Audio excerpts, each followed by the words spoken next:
అలసిన వానికి ఊరడించు మాటలు. సహోదరుడు భక్తి సింగ్ గారి పరిచయం నుండి సేకరించిన అనుదిన ధ్యానములు. జూన్ 14. మీరు అంతరంగ పురుషుని యందు శక్తి కలిగి ఆయన ఆత్మ వలన బలపరచబడినట్లుగాను కావలను. ఎఫెసీ 3:16.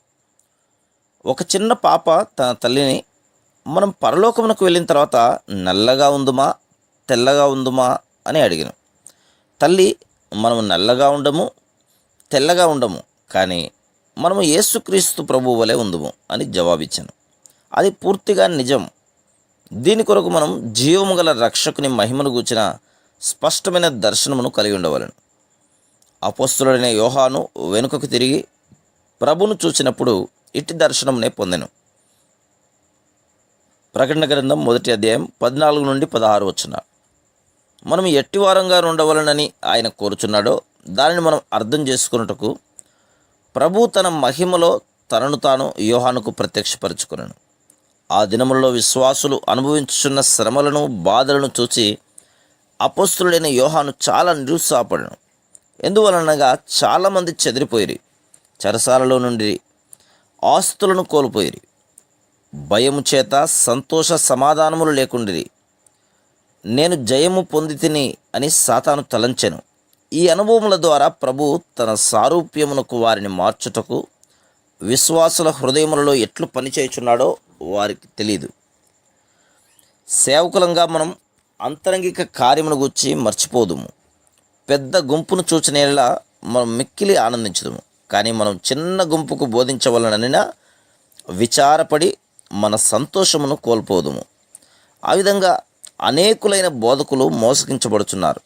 తాము పెద్ద గుంపులను కలిగి ఉండి వారు మార్చబడుట ద్వారా దేవుని సంతోషపరచగలమని తలంచుదురు. అటివారు గ్రుడ్డివారు, దేవుని పనిని పాడు చేదురు. గుంపులను సంఖ్యను గుర్చియే వారు తలంచుదురు. పెక్కుమంది పిల్లలు కలిగిన తల్లిని గూర్చి ఊహించుడి.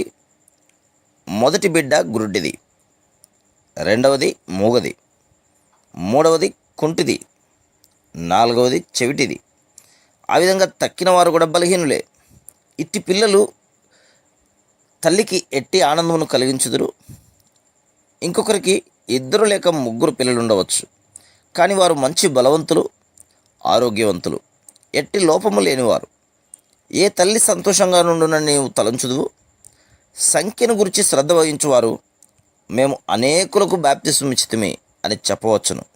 కానీ వారిలో ఎంతమంది ఆత్మీయంగా చెవిటివారు, మూగవారు, గుడ్డివారు? ఎందుచేతనగా వారు ప్రభువును చూడలేదు, ఆయన శక్తిని ఎరగలేదు. అందుచేతనే మనం భారతదేశంలోని క్రైస్తవ సేవలో అధికమైన ఆత్మీయ గొడ్డుతనమును కలిగి ఉన్నాం. దేవుడు అపోస్తలుడైన యోహానుతో, యోహాను, నా ప్రజల శ్రమలను, పేదరికమును, బాధలను, పరీక్షలను చూచి నిరుత్సాహపడకుము. ఈ విషయముల ద్వారా వారి అంతరంగములో నేను చేయు కార్యమును చూడుము. అగ్నిలో వేయబడిన బంగారం శుద్ధి చేయబడినట్లు ప్రభువు వారిని అనేక శ్రమానుభవముల ద్వారా తీసుకుని వెళ్ళటం ద్వారా శుద్ధి చేయుచున్నాడు.